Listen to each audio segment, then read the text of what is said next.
E vamos lá. Então, o desafio proposto aqui pelo Núcleo de Treinamento SEIB a mim foi falar um pouquinho sobre redes científicas e indicadores de produção científica. Então, os tópicos principais para a nossa discussão é, de fato, trazer um pouquinho das especificidades a respeito das redes acadêmico-científicas, conceituá-las, trazer alguns exemplos, algumas sugestões em relação a cada uma delas, posicioná-las não apenas como um meio de divulgação da pesquisa científica, mas também destacar o seu impacto no próprio processo de avaliação da pesquisa e, por fim, trazendo um pouquinho a respeito de indicadores de produção científica como resultado final desse processo. A ideia é relacionar essas duas temáticas e mostrar como que elas estão intrinsecamente ligadas, né? Ainda que num primeiro momento não pareça. E para falar sobre redes acadêmico-científicas, estamos falando sobre pesquisa científica, estamos falando sobre produção, sobre a prática de pesquisa. E claro, a pesquisa científica, ela é um resultado da necessidade de conhecimento que surgiu na humanidade desde sempre. Então, a pesquisa científica ela surge dessa necessidade de dispor do saber que o ser humano sempre teve e que tem agora tem a iniciativa de construí-lo por si só. Por isso se desenvolve ciência, se faz pesquisa científica, como trago aqui essa frase de dois autores de metodologia científica. E a pesquisa científica, ela tem um processo que não é linear, mas tem um conjunto de elementos ou de acontecimentos que já são esperados pelo próprio pesquisador.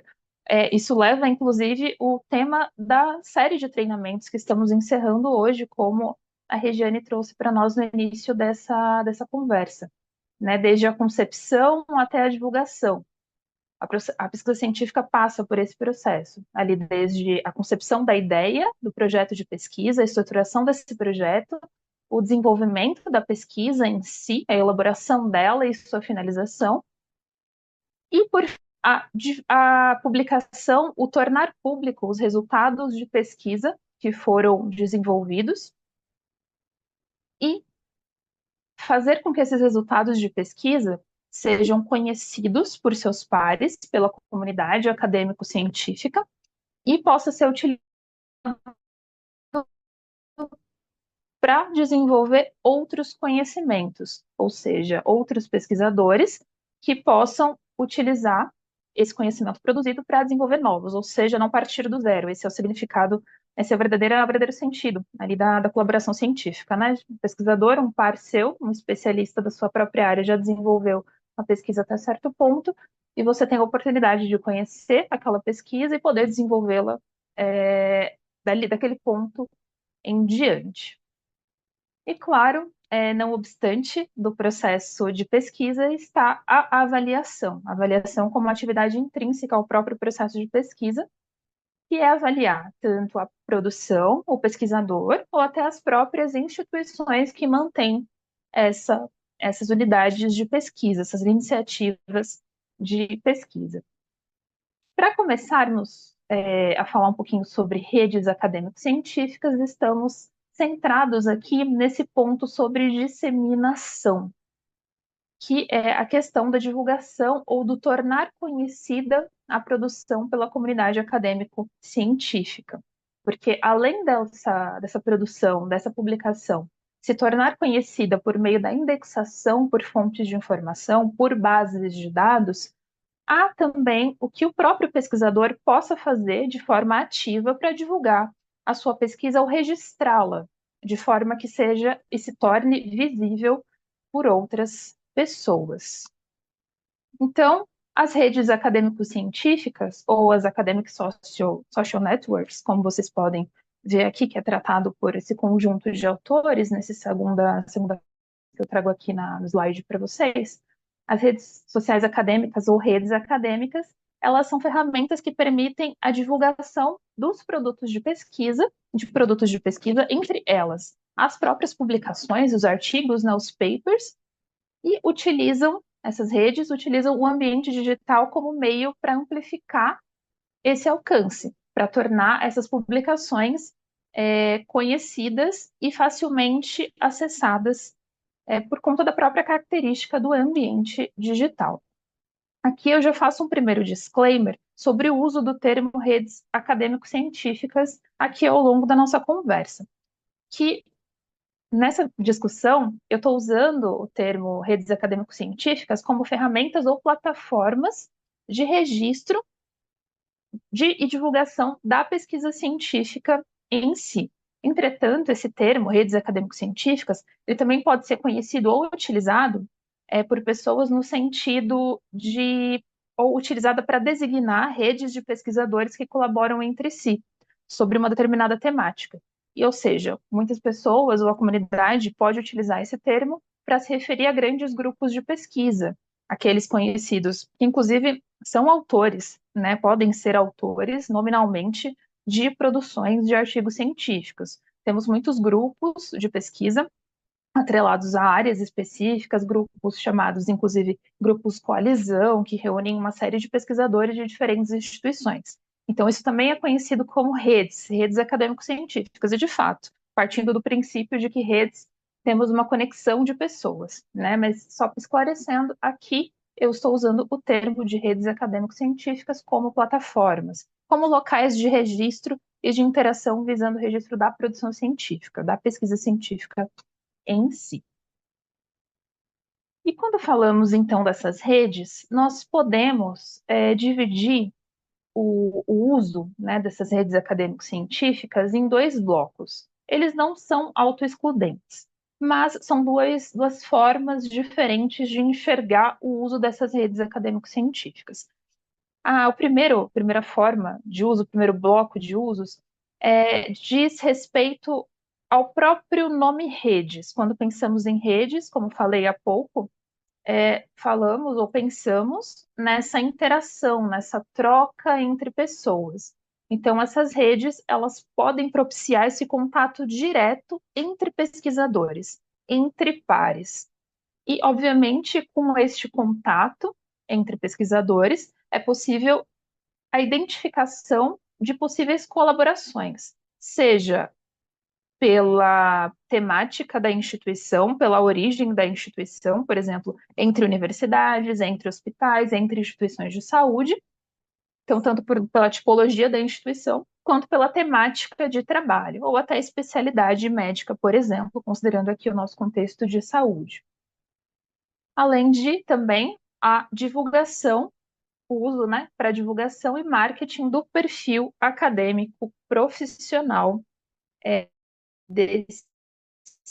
desses pesquisadores. Então, temos aqui um uso mais voltado para a interação, para a conexão, para a troca de experiências. Esse é um tipo de uso que pode ser feito das redes acadêmico-científicas. E um segundo uso é um uso relacionado ao registro sistematizado do que esse pesquisador tem enquanto produção acadêmico-científica. Então, não necessariamente utilizar as redes para fazer networking, para trocar ideias, enfim, mas usar para registrar, para tornar conhecida aquela produção como sua nessas redes. Ainda que você não tenha, por exemplo, tempo hábil para investir nesses relacionamentos ou nessa troca direta entre pesquisadores. Além desse registro sistematizado, também é possível, por essas redes, receber, por algumas delas, já vou comentar a respeito disso de uma forma mais prática, por algumas delas, é possível receber alertas de novas produções por temáticas de interesse. Então, funciona mais ou menos como uma rede social comum, como a gente conhece, no sentido de você estar envolvido com uma determinada temática, faz buscas prévias sobre determinada temática na rede, logo a rede vai te mostrar mais publicações a respeito daquela temática. E também determinadas redes acadêmico-científicas podem propiciar acesso ao texto completo de publicações, claro, desde que respeitando as regras, as políticas, né, de direitos autorais de cada periódico. Então, trouxe aqui esses dois blocos de uso para ficar claro que as redes não somente podem ser utilizadas para esse viés mais de contato, de relacionamento de networking, mas também única e exclusivamente para registro do que o pesquisador produz ao longo da sua trajetória. E aqui trago alguns exemplos a respeito dessas plataformas. Trouxe algumas delas, né? Essa apresentação não esgota todas as redes que estão disponíveis e que são utilizadas, inclusive que sejam preferência de boa parte dos pesquisadores. Trago aqui as que considerei como principais, isso pensando em todos, em todo, toda a trajetória de um pesquisador. Isso desde um pesquisador júnior, um pesquisador que está começando, um pesquisador super experiente, um estudante de graduação que está começando a desenvolver as suas primeiras pesquisas, publicar os seus primeiros artigos ou apresentar seus trabalhos em congressos. Então, pensando em todos esses públicos, trouxe aqui algumas principais plataformas e algumas dicas de como lidar com elas. Né? A primeira que não poderia deixar de ser o currículo Lattes, que integra, né, a plataforma Lattes do CNPq. Ele é um padrão nacional, né? Inclusive é obrigatório para muitas ações dentro da própria comunidade científica, como submissão de projetos de pesquisa em agências de fomento, ou para estudante que está pleiteando entrar no mestrado, por exemplo. Então, o cadastro nessa rede, o cadastro no Lattes, né, na plataforma Lattes, ele é uma obrigatoriedade, digamos, para essa trajetória acadêmico-científica em território nacional. E aqui trago algumas sugestões que para uma boa parte das redes essa primeira sugestão se aplica, que é a atualização com frequência, né, considerando todas as informações acadêmicas e profissionais desse pesquisador ou jovem pesquisador.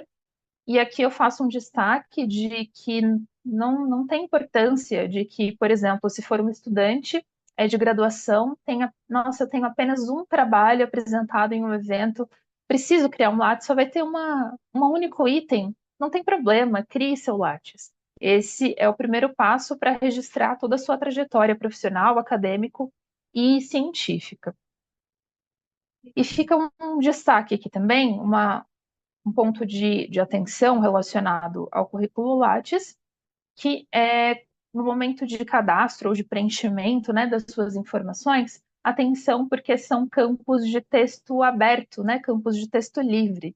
Então, indica-se aqui uma atenção redobrada na qualidade de preenchimento dessas informações, porque como veremos a seguir, quando vamos comentar um pouquinho mais a respeito avaliação do processo, avaliação da pesquisa científica, esse preenchimento que é feito aqui na ponta, ali nesse começo do pesquisador indicando a produção dele numa rede, isso faz diferença lá na frente, inclusive no processo avaliativo, como nós vamos comentar mais adiante. Então, a observação tem esse objetivo. Atenção à qualidade do preenchimento. Trago aqui um segundo exemplo de rede, que na verdade é um identificador persistente, que é o ORCID, ou ORCID, como preferirem chamar. Ele é um identificador persistente autoral. Ele é obrigatório e exigido, né, por muitas revistas, por muitos periódicos científicos no momento de submissão dos papers. Então, inclusive, para muitas revistas, né, o link do seu ORCID, quando seu artigo é publicado, ele fica disponível no próprio PDF, sendo passível de acesso por qualquer pessoa que acesse o seu PDF, que tem interesse em ler o artigo que você faz parte, que você publicou.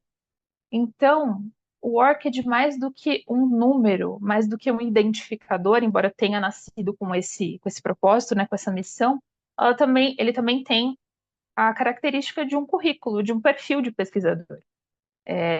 Não vou mostrar aqui para a gente não se estender, mas nele, assim como no currículo Lattes, é possível cadastrar toda a trajetória acadêmico-profissional enquanto pesquisador, enquanto profissional, enquanto acadêmico. Então, todas as suas informações de vínculos, quanto de produção acadêmico-científica, é possível realizar esse cadastro.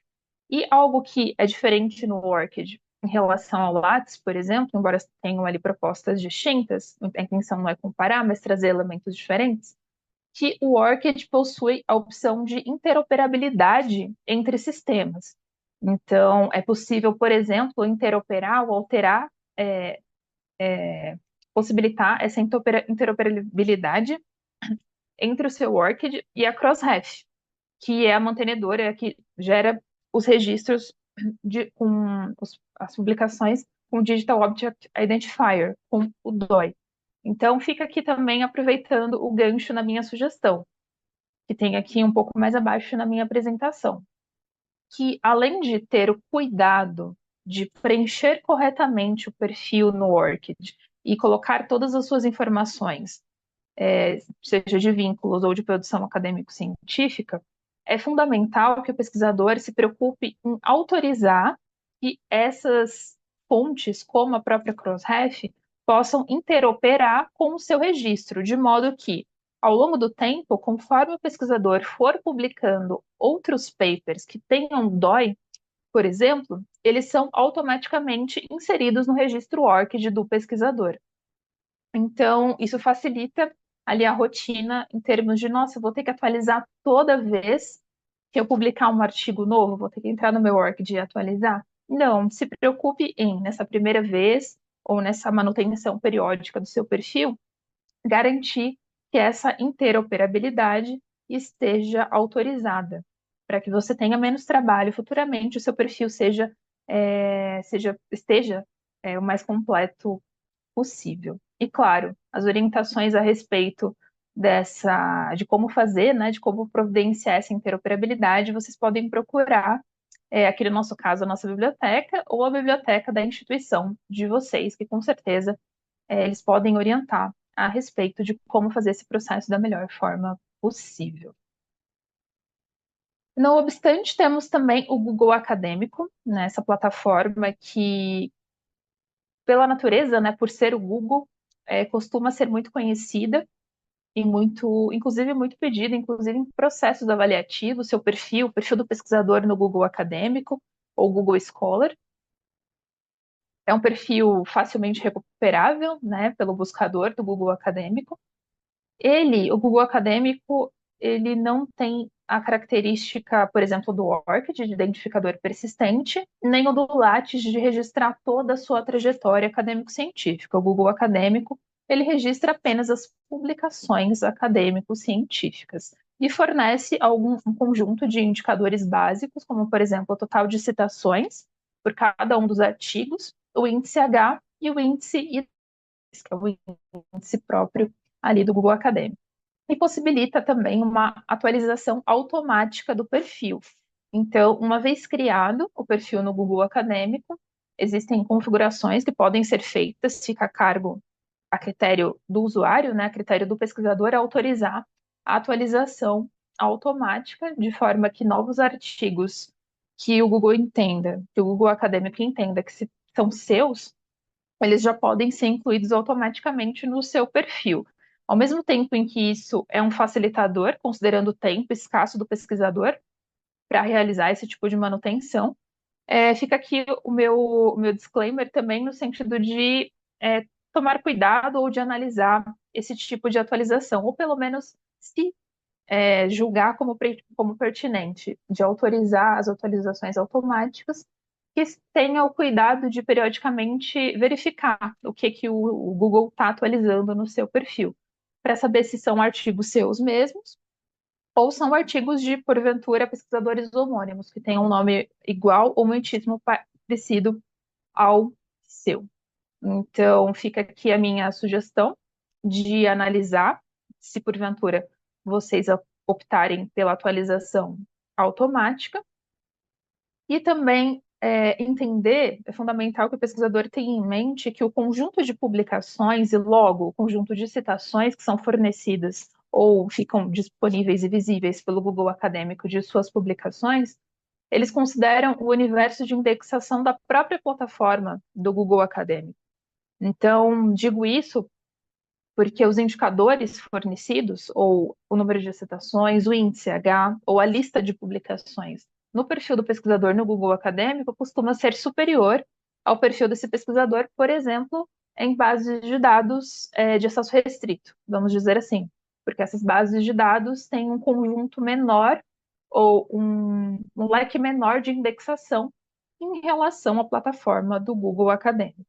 Então, é importante que o pesquisador tenha ciência disso. Vou encontrar aqui mais artigos, vou encontrar mais citações, assim, mas porque o universo de indexação é maior. Sem falar de que temos problemas, o pesquisador pode constatar isso sozinho, de que existem citações que de maneira duplicada nos artigos do Google Acadêmico. Então, fica aqui só meu ponto de atenção para que o pesquisador tenha consciência, ciência e possa visualizar e entender esse contexto do Google Acadêmico. É uma rede, precisa se posicionar, é interessante que o pesquisador esteja lá, mas entenda que o universo de indexação é diferente em relação a outras redes acadêmicos científicas. E aqui, não obstante, trago as duas que de fato são mais conhecidas, né, pelo termo redes, que é o ResearchGate e o Academia.edu, que são redes para registro dessas produções acadêmico-científicas, mas tem de fato mais essa carinha de rede social, né? Não apenas uma plataforma de registro de trajetória acadêmica, mas são redes com essa possibilidade de interação, de contato entre pesquisadores. Esse uso da rede acadêmico-científica que estava naquele primeiro bloco que falamos há pouco, né, na nossa apresentação.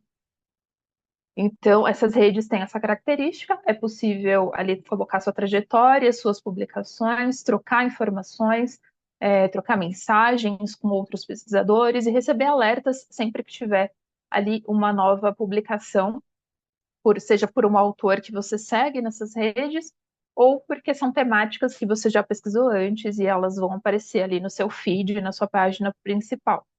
Então, essas duas redes especificamente, têm esse olhar, esse direcionamento, essa forma de atuação que são diferentes das que citei antes, que eram mais voltadas para registro da informação acadêmica, da produção acadêmico-científica. E como sugestão, também manter os perfis atualizados e buscar interações com outros pesquisadores da sua área de interesse. Afinal, essas duas redes, pontualmente, têm esse viés um pouco mais voltado para o contato, para a interação, para o networking. E aqui trago essas duas opções, a Scopus e a Web of Science, que no primeiro momento podem soar estranho, porque elas não são redes acadêmico-científicas, elas são bases de dados. Contudo, nessas bases de dados, nós temos o que eu chamo aqui nessa apresentação de um perfil de pesquisador. Esse perfil de pesquisador, ele é criado automaticamente à medida que o pesquisador tem pelo menos uma produção indexada em uma dessas bases. Então, por exemplo, Tamires, eu não preciso ir lá e criar um perfil de pesquisador, não tenho como criar um perfil de pesquisador na Scopus nem na Web of Science. Esse perfil de pesquisador ele é exibido automaticamente à medida que eu publiquei um artigo e ele foi indexado por uma dessas duas fontes. Então, é exibido para mim um perfil de pesquisador. Esse perfil, ele tem um identificador, tem o Scopus ID para a base Scopus, que é um identificador persistente de autor, mas dentro desse universo, dentro da base Scopus. E no caso da Web of Science, nós temos o Researcher ID, que é também um identificador de autor, mas atrelado à base de dados Web of Science. E esse identificador, inclusive, pode ser utilizado para recuperação de produções. É, de fato, uma chave de busca, né? Um ID para recuperar as produções de um autor, desse autor especificamente. E eu trago isso aqui por quê? Trago esses elementos aqui falando de redes acadêmico-científicas por quê? Porque além de serem perfis de pesquisador, eles também demandam a atenção em relação à manutenção desse perfil. Por quê? Como eu disse, esses perfis são criados automaticamente pelo algoritmo da base de dados. Está sujeito a problemas, sujeito a erros, no sentido de pode ser que hoje você publicou um artigo, ele criou automaticamente seu perfil, tanto em Scopus em Web of Science, mas amanhã você publicou um outro artigo e, por qualquer motivo, a base de dados, o algoritmo entendeu que se trata de um novo pesquisador e não você. Então, criou um novo ID de pesquisador. Ou seja, o que falo aqui a respeito de manutenção e atenção do pesquisador é verificar periodicamente, à medida que seus artigos são publicados, se todos estão agregados dentro dessas bases de dados por um único ID, para facilitar a sua recuperação, a recuperação da sua produção em cada uma dessas duas fontes. Se porventura esse cenário que eu descrevi agora, de que você tem duas publicações diferentes em alguma dessas bases de dados, isso fez com que dois IDs de autor fossem criados para vocês, isso tem solução, fiquem tranquilos, é possível solicitar esse merge, né, trazer essa segunda publicação indexada erroneamente para o seu perfil oficial, para o seu ID, via própria base de dados. É possível abrir um ticket, uma solicitação para essas bases de dados, e elas fazem essa correção. Elas identificam, né, analisam aquele caso que foi reportado e fazem a junção da publicação ao seu perfil. Então, é importante, é prudente, né, fica aqui a minha recomendação, para que seja feita essa verificação periódica por parte dos pesquisadores. E, claro, sempre, se necessário, ajuda em relação a como fazer esse processo, procure a equipe da biblioteca, tanto nós aqui quanto a biblioteca da instituição que vocês estiverem no momento, estiverem filiados no momento. E, nossa, Tamires, fala muito sobre, você falou bastante sobre isso de cuidado, de manutenção das redes. Entendi que eu tenho que fazer isso, que tenho que tomar cuidado em relação a como está o meu perfil, como estão as minhas produções nessas redes acadêmico-científicas. E eu digo isso e sugiro, né, todos esses pontos, não apenas no sentido de propiciar que a sua produção científica esteja corretamente atrelada ao seu nome em todas essas redes. Isso sim é uma preocupação, mas não é a única preocupação. Esse cuidado com o registro da sua trajetória acadêmica, seja em plataformas como a plataforma Lattes, no Worked, ou até em bases de dados de maior visibilidade, como Scopus e Web of Science, elas têm impacto também no próprio processo de avaliação da pesquisa científica, da sua pesquisa científica, que é aqui esse último, pode ser último ou penúltimo, né, a depender ali, como eu disse, o processo de pesquisa não é linear, mas pode ser ali o último passo desse processo, né, o processo de avaliação da sua pesquisa. Esse cuidado com como e onde está registrada a sua pesquisa também impacta no seu processo de avaliação. Por quê? Porque esses processos avaliativos, eles são realizados com base em diferentes critérios, conforme definido pela comissão organizadora ou pela instituição que está propondo ali aquele processo avaliativo. E esses diferentes critérios podem pressupor uma consulta da produção científica do pesquisador ou da instituição de maneira automatizada, no sentido de buscar apenas o perfil do pesquisador X na Web of Science e identificar com base naquelas publicações que estão indexadas no seu ID do perfil da web para fazer a avaliação, quanto, por exemplo, fazer a curadoria manual de todas as suas publicações em todas as bases de dados existentes, ou na maior parte delas. Então, a depender do critério utilizado no processo avaliativo, pode ser que o pesquisador tenha algum prejuízo em não ter as suas publicações corretamente identificadas, por exemplo, na base de dados Web of Science, na base de dados Scopus. Citei essas bases apenas como exemplo, mas no sentido de que este cuidado em atrelar a pesquisa ao pesquisador da forma correta também facilita os processos avaliativos, seja por quem eles forem feitos, e minimiza ou mitiga que publicações deixem de ser consideradas no processo avaliativo. Esse é o norte da minha fala, esse é o centro da questão, da relação entre essa manutenção, esse cuidado com as redes acadêmico-científicas, nesse sentido de registro, visando o processo avaliativo, para que as duas partes estejam corretamente interligadas, se relacionem bem e que não gere prejuízo de forma alguma para o pesquisador, né? Já que é necessário se avaliar a pesquisa científica, que ela seja avaliada em sua integridade, da forma mais ampla possível. Então, os processos avaliativos podem ser realizados com base em diferentes critérios e todos esses pesquisadores ou essas instituições que estão passando por esse processo, eles têm a sua produção analisada de acordo com critérios específicos. E esses critérios podem ser, por exemplo, afiliação institucional, período, categorias de publicação, a posição do autor na produção, ou indexação em fontes informacionais pré-determinadas. E aqui entra novamente esse cuidado na manutenção adequada e completude do perfil do pesquisador nas redes, né? Existem, inclusive, processos avaliativos, e aí falando de uma forma mais macro, esses processos avaliativos de rankings, por exemplo, vamos citar um exemplo um pouco mais comum, da grande, que aparece na mídia, por exemplo, rankings universitários. A Universidade XYZ é a primeira, segunda, terceira posicionada no ranking global ou no ranking da América Latina. Obviamente, esses rankings de maior amplitude, eles consideram diferentes indicadores, né, para compor, mas um desses indicadores pode ser a produção científica, a produção acadêmico-científica, por exemplo, daquela universidade. E essa produção acadêmico-científica da universidade, considerando a magnitude de uma universidade, tendo em vista um conjunto de publicações muito grande, geralmente o critério utilizado é a indexação em uma fonte específica. Essa fonte costuma ser ou a Web of Science ou a Scopus, por exemplo.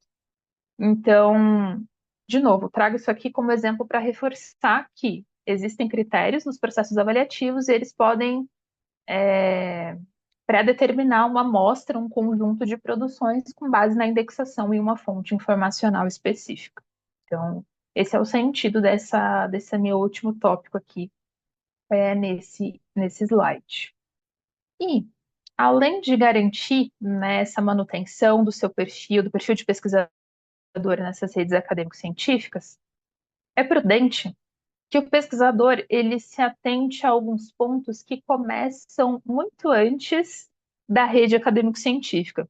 Eles começam no processo de submissão do próprio artigo, no processo de submissão do próprio paper. Porque esses pontos, mesmo no processo de submissão, eles impactam diretamente no processo avaliativo. Eles determinam, inclusive, a elegibilidade ou não de uma publicação do pesquisador na própria avaliação. Então, um primeiro ponto, que é sempre importante destacar, é a inserção de afiliação institucional na produção científica de acordo com a nômina da sua instituição. E aqui eu linko também a nômina aqui do Einstein, que deve ser seguida e respeitada nas publicações científicas feitas aqui por estudantes, profissionais e docentes, dos nossos docentes.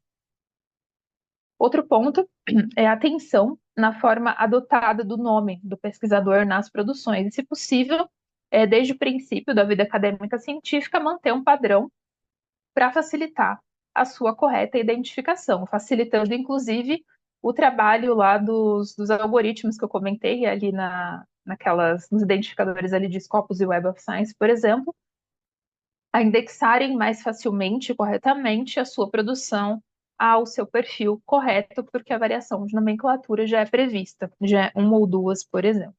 Então, se possível, se preocupar com o formato de nome que o pesquisador aparece nas produções. Também destaco aqui um ponto sobre a escolha atenta da fonte informacional ou do periódico científico para a publicação, se afastando de periódicos com práticas predatórias. Aqui eu trago um exemplo de instrumento para consulta, que é esse Think, Check, Submit. Eu deixo aqui também o hiperlink, porventura posso encaminhar para vocês separadamente, se necessário. Mas esse instrumento, ele não é uma lista, né, de revistas predatórias, nem nada do tipo. É de fato um instrumento, uma orientação para o pesquisador a respeito de como entender que aquele periódico que ele pleiteia publicar o seu artigo, se aquele periódico ele tem ou não práticas predatórias, porque, logicamente, a presença dessa publicação em revistas tidas como predatórias ou com práticas predatórias, essa publicação não vai ser considerada nos processos avaliativos, nos indicadores de produção científica. Portanto, é necessário essa orientação, é prudente que o pesquisador tenha essa ciência, esse cuidado, antes do momento de submeter essa publicação em um periódico científico. E, claro, não menos importante, para o processo de avaliação da produção científica, é necessário que o pesquisador entenda entenda, perdão, os critérios do processo, do próprio processo avaliativo. Em linhas gerais, todo processo avaliativo ele tem regras, ele tem um documento ou orientações a respeito do que foi ou não considerado naquele processo, o que foi determinado ou não pela comissão de avaliação para ser incluído naquele processo, naquela avaliação. Então, é importante que o pesquisador esteja ciente do que foi ou não incluído, de como foi ou não considerado, para que o processo também seja mais tranquilo para o pesquisador, para que ele entenda o resultado da avaliação, por exemplo, e saiba o que foi ou não considerado e que foi determinado previamente pela instituição, por exemplo, que está fazendo a avaliação. E quando se fala em avaliação de pesquisa, como comentei, é uma preocupação para o pesquisador, né, entender o que foi considerado, o que deixou de ser considerado, porque, né, conforme as regras, as condutas que foram pré-estabelecidas pela Comissão de Organização da Avaliação, mas é uma preocupação não somente do pesquisador, mas da comunidade científica, que os processos avaliativos, que a elaboração ou disponibilização de indicadores de produção científica, seja feita considerando não somente indicador por indicador, no sentido de padronizar, por exemplo, quais são um conjunto de indicadores que vão ser utilizados para todos os processos avaliativos de produção científica no Brasil, por exemplo, sendo bem drástico. Isso é muito discutido e com razão. Não se pode, não se tem um conjunto específico de indicadores a serem utilizados para avaliar toda a produção científica brasileira, por exemplo, ou produção científica de grandes grupos, porque é necessário primeiro traçar o objetivo e a missão de um processo avaliativo. O que esse processo avaliativo quer, pretende, qual que é o objetivo e para qual amostra ele está sendo aplicado, para que então possa se entender ou encontrar os melhores indicadores que reflitam ou que ajudem a atingir essa missão e esse objetivo do processo avaliativo. Ou seja, toda avaliação e todo indicador precisa de um contexto. Ele precisa saber onde está sendo aplicado, para que está sendo aplicado e qual amostra ele está avaliando.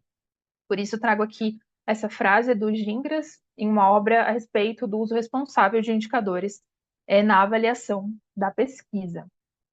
E essa discussão a respeito da melhor forma ou de geração de indicadores mais justos para avaliação da produção científica, ela é uma discussão muito latente na comunidade.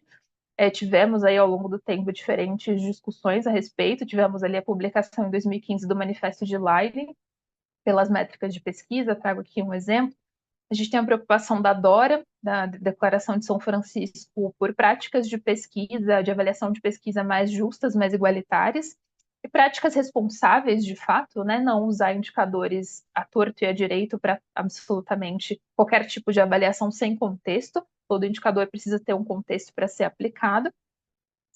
E até outras discussões mais recentes, como a mudança no Qualis. Enfim, trago esses pontos aqui para vocês para destacar que é uma área, a área de avaliação, ela é uma discussão muito em voga na comunidade, felizmente, precisa ser realmente discutida, tanto por especialistas em avaliação da pesquisa, especialistas em bibliometria, em sintometria, mas pelos próprios pesquisadores, obviamente, que estão sendo avaliados, por todas as áreas de conhecimento que passam por processos avaliativos. Então, é uma área não estanque, ela não está fixa, não tem um conjunto de indicadores fechados para avaliar a ciência. Esses indicadores são múltiplos, eles precisam ser discutidos por áreas, precisam ser de fato entendidos pela comunidade, discutidos, para que se encontrem vias de avaliar a ciência de maneira mais igualitária, de maneira justa, ou que chegue mais próximo possível disso. E aqui trago um pouco do que acabei comentando, me antecipando, que os indicadores, os indicadores de produção científica, né, o processo de avaliação da ciência e logo os indicadores de avaliação da ciência, eles precisam ser aplicados, contextualizados de acordo com a área do conhecimento. O mesmo indicador que é aplicado, por exemplo, na área da saúde, para para a produção científica do Einstein, vamos dizer assim, utilizando aqui como exemplo, ele não pode, não é prudente que ele seja utilizado para avaliar a produção científica da história, por exemplo, da área de história, porque são áreas diferentes, com padrões de publicações diferentes, com práticas de pesquisa distintas. Então, é necessário ter isso em mente. Não estamos aqui em uma instituição, estamos na área da saúde aqui especificamente, mas não podemos fechar ou entender que são um único conjunto de indicadores aplicados aqui nessa área que serão aplicados para avaliar a produção de quaisquer outras áreas. Não, isso precisa ser estudado, precisa ser entendido, o que faz ou não sentido, né, em determinados contextos. E o processo de avaliação, né, da produção científica, ele contextualizado, né, sempre com essa preocupação de ser contextualizado à sua área, a área que está avaliando, ao conjunto de produções que está avaliando, ele pode conter diferentes indicadores a partir da união de um conjunto de características mensuráveis de cada uma dessas produções. E essas características podem ser diversas. Trago aqui algumas delas, como exemplos. Um exemplo de característica mensurável seriam as citações, a categorias de publicação, a fonte, periódico, parcerias, índice de internacionalização, por exemplo, que pode ser captado pelas próprias afiliações institucionais das produções, quantidade de autores e as suas respectivas posições, ou até o índice de atenção online por meio das métricas alternativas, como, por exemplo, o Altmetrics, que é a mais conhecida.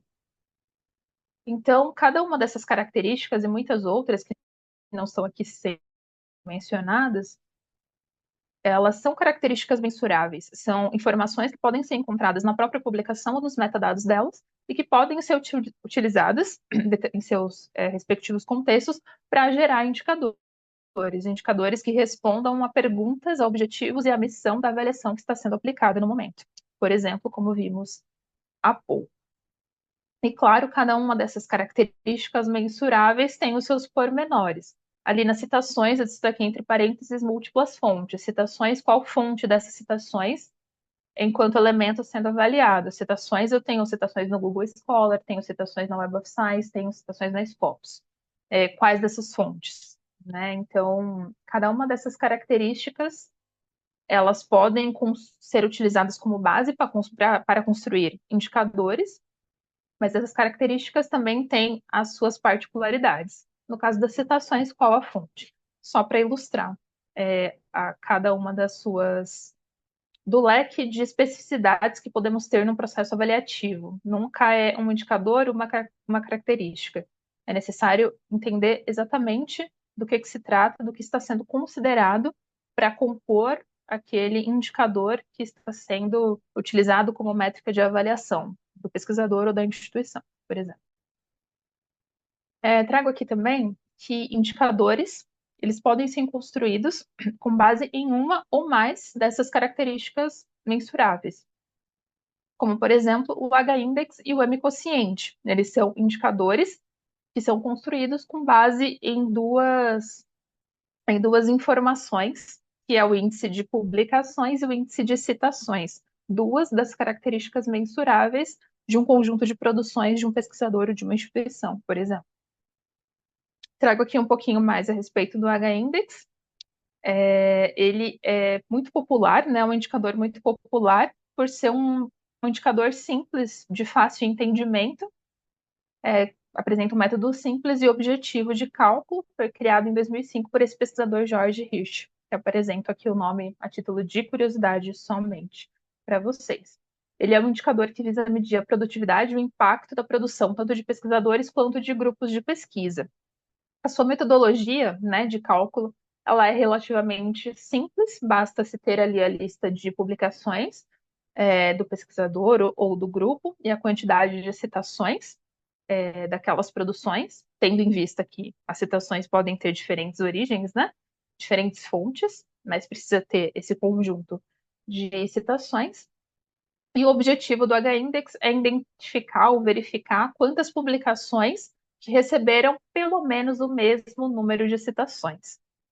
Esse indicador, o H-index, ele é facilmente encontrado em algumas fontes informacionais, como a própria plataforma Google Scholar, na Scopus, no perfil de pesquisador na Scopus e na Web of Science. Mas, claro, fica aqui o meu destaque. Esse indicador ele é automaticamente calculado por essas fontes com base, de novo, no universo de indexação que essas bases têm, com base na amostra de publicações que eles têm e na amostra de citações que eles têm também. Então, digo isso porque esse número, esse indicador é facilmente encontrado pelo pesquisador, facilmente divulgado pelo pesquisador, mas ele também pode ser calculado fora de cada uma dessas fontes. Aqui trago um exemplo, nada melhor que um exemplo só para ilustrar, para não ficar tão teórico dizer o que é o H-index. Mas temos aqui, por exemplo, uma lista de publicações de um pesquisador X e o número de citações aqui na coluna, nessa última coluna aqui no slide. E eu ordenei essas publicações do mais citado para o menos citado, e aqui eu posso concluir que o H-index desse pesquisador é 6, porque ele possui ao menos 6 publicações com o mesmo número, com pelo menos 6 citações, perdão, com o mesmo número de citações. Então, ele tem pelo menos 6 publicações com 6 citações. Aqui um outro exemplo, o H-index do pesquisador é 5, porque ele possui 5 artigos com pelo menos 5 citações. Então, para ilustrar que o cálculo é feito dessa maneira, por essas fontes informacionais, esse número que o pesquisador já vê pronto nas bases de dados, ele tem essa metodologia de cálculo, também pode ser feita essa análise inclusive do pesquisador individualmente, do seu H-index fora dessas fontes informacionais. É feita dessa forma, então, o cálculo do H-index. Do M-quociente, ele possui um cálculo ainda mais simples, né, que é uma divisão somente, e o M-quociente, em relação ao H-index, ele tem um ponto adicional, que é inclusive discutido pela literatura científica, que ele visa valorizar a atuação acadêmica de pesquisadores em todos os níveis, isso desde o júnior ao sênior, porque é um indicador que considera o período de atividade acadêmica do pesquisador em seu cálculo.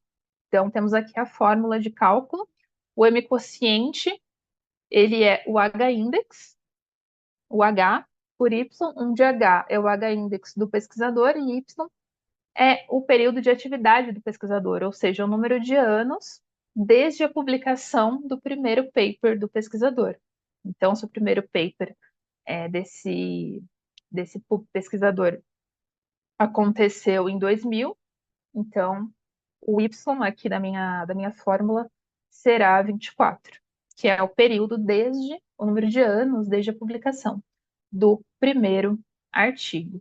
Então, o cálculo do M-quociente ele é mais fácil de ser realizado e de ser entendido, mas pressupõe o cálculo anterior do H-index, né, como elemento aqui da forma. E os indicadores de produção científica, para além, né, de H-index, de M-quociente, para além da preocupação em calcular ou de fazer esses indicadores com base naquelas características mensuráveis da produção que estão disponíveis nos metadados ou no próprio artigo, é uma preocupação da comunidade acadêmico-científica também lançar indicadores que evidenciem o impacto social da pesquisa, da produção científica e intelectual, sair um pouco das características ali mensuráveis, mais óbvias da publicação, sair do número e ir para o impacto social. Mas o desafio para a construção desse tipo de indicador de impacto social está de fato em qual dado vai ser utilizado e a origem desse dado para compor esse indicador, para compor essa métrica. Mas é uma discussão em voga a respeito de como medir esse impacto da pesquisa na sociedade, para além da comunidade acadêmico-científica. Sabe-se que tem, obviamente, a ciência é produzida pensando nas necessidades sociais, mas como medir, como mensurar e como incorporar isso no processo avaliativo da pesquisa.